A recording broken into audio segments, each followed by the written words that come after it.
Hey y'all, it's Father Brian here again with another one of our oikos videos.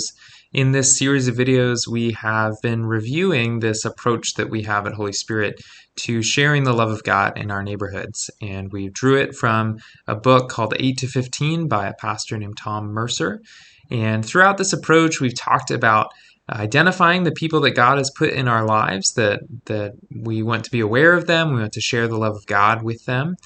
We've committed to praying regularly for them and investing in that relationship, and then finally inviting them regularly to join us in the life of the church, the life of God, as we live it out with the people of God.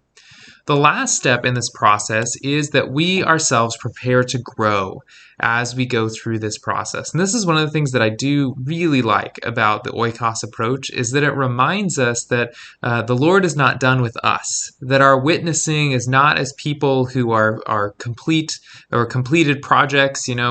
We've reached the end of the road, we're perfect, we know everything we're talking about, and we're just bringing others along. But rather, we're bringing people along in a journey. And as we go through these different steps, the oikos process, by putting this step in there, it reminds us that we too need to be formed, and we will be formed.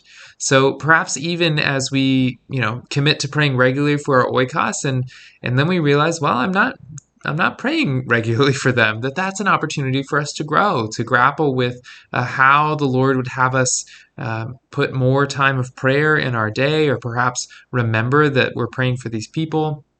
And different things like our struggle to invite people. That's a chance to grow as we go through this. So this is also this step also invites us to have a practice of, again, seeing where we struggle, seeking God's work in there, but that forms in us humility.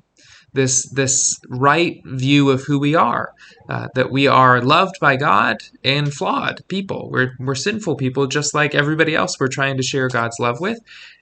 And so by having this step, as I said, it allows us to kind of engage with our weaknesses and our flaws, and to grow in this great virtue of humility. And that makes our witness even that much more appealing. So that's growing in a sort of moral way. Another way that we're called to grow and to prepare to grow is just in what we know about the Christian faith.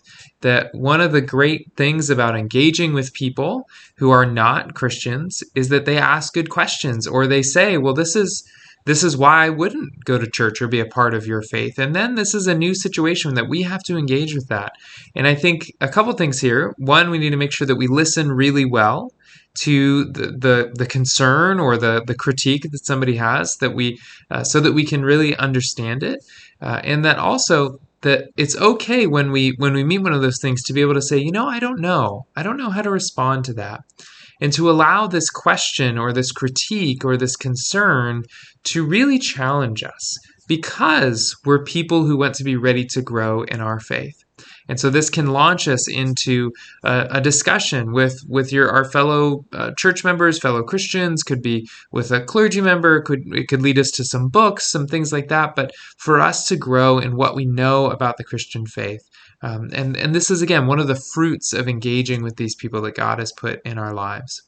So this last step is for us to prepare to grow, both in our moral character, to just realize our flaws, to engage in a process of humility, of just knowing, Lord, this is who I am.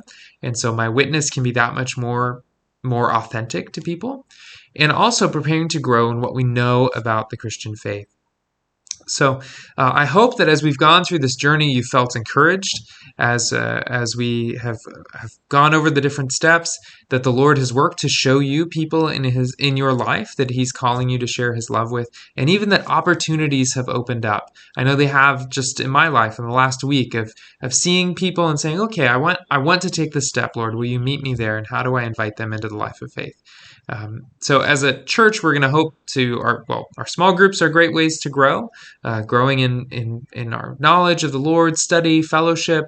The classes that we're going to relaunch in the fall are a great way to grow in what we know about the Christian faith.